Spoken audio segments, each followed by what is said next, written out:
Welcome to the Rugby Obsession Deep Dive. Great to be here. If you want to stay right across the biggest topics in rugby, make sure you hit subscribe for Rugby Obsession. That way you won't miss our next deep dive. Definitely worth doing. So today we're digging into a really interesting piece from RugbyPass.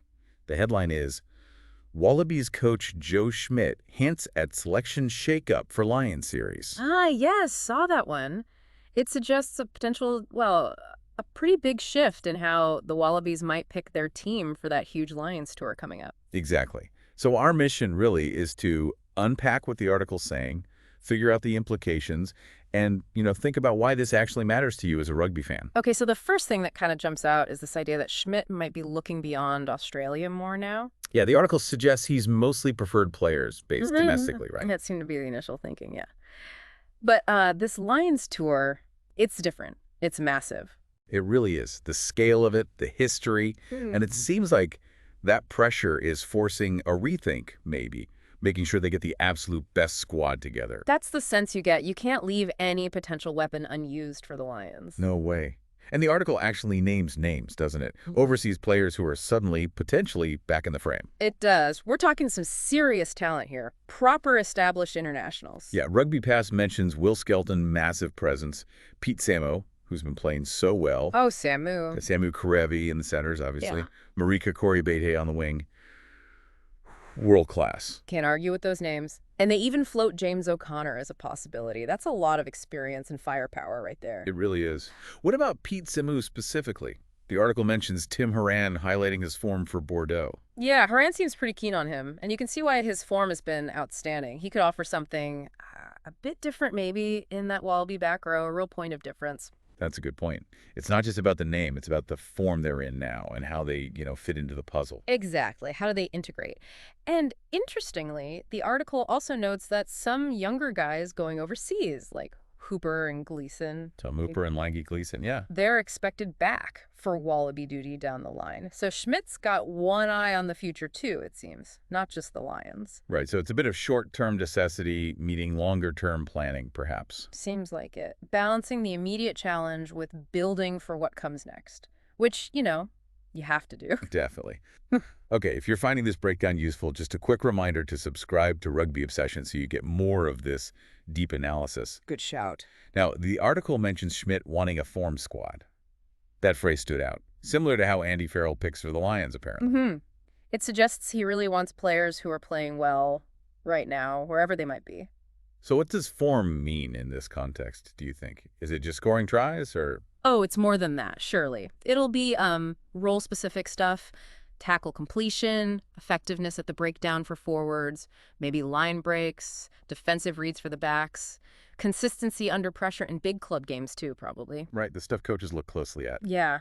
But the article does raise a valid point, the challenge of integrating guys who haven't been in the recent Wallaby camps, especially if it's a tight call between players. Cohesion matters. Yeah, you can't just throw a team together overnight, especially against the Lions. Yeah. But they mention a timeline. Planning to name, what, a 40-player squad? To 40, yeah, before the first test in Brisbane. That gives them a decent window, I suppose, to get everyone on the same page. And having someone like Tim Horan backing this more open approach, that carries weight, doesn't it? Huge weight. Wallaby legend. And his point is simple. For the Lions, fans just want the best 23 wearing gold. Doesn't matter where their club contract is. He's spot on, isn't he? Yeah. For a series this big, you just want Australia's best available players on the park. End of story. Pretty much. That fan perspective comes through strongly in the piece. Okay, what about this strategy for the warm-up games? Against the Aussie Super Rugby teams. The article suggests the main guys might sit those out. Yeah, it looks like the thinking is about protecting the likely test starters. Keep them fresh, wrap them in cotton wool a bit, avoid injuries just before the really big games. Makes sense. Prioritize the tests. Exactly.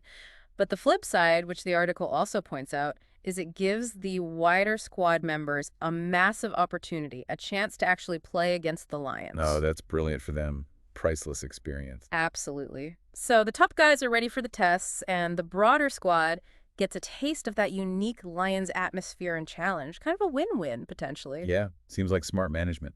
So turning it over to you listening, what are your thoughts? Who are the overseas Aussies you'd absolutely love to see pull on the gold jersey for the Lions series? Let us know in the comments. Yeah, it'd be great to hear some names. And of course, for more deep dives like this, hit that subscribe button for Rugby Obsession.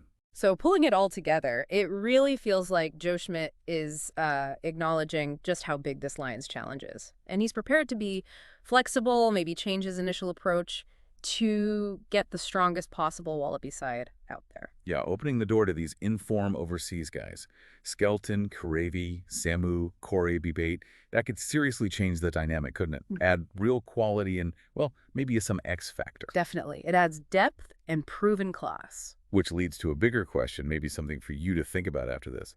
How vital is it for national teams, generally, to stick with home-based players versus just picking the best guys available wherever they play, especially for a one-off massive series like the Lions? It's a constant debate, isn't it? The balance between local development and immediate high-stakes success. Definitely food for thought. Indeed. Well, thank you for joining us for this Rugby Obsession deep dive.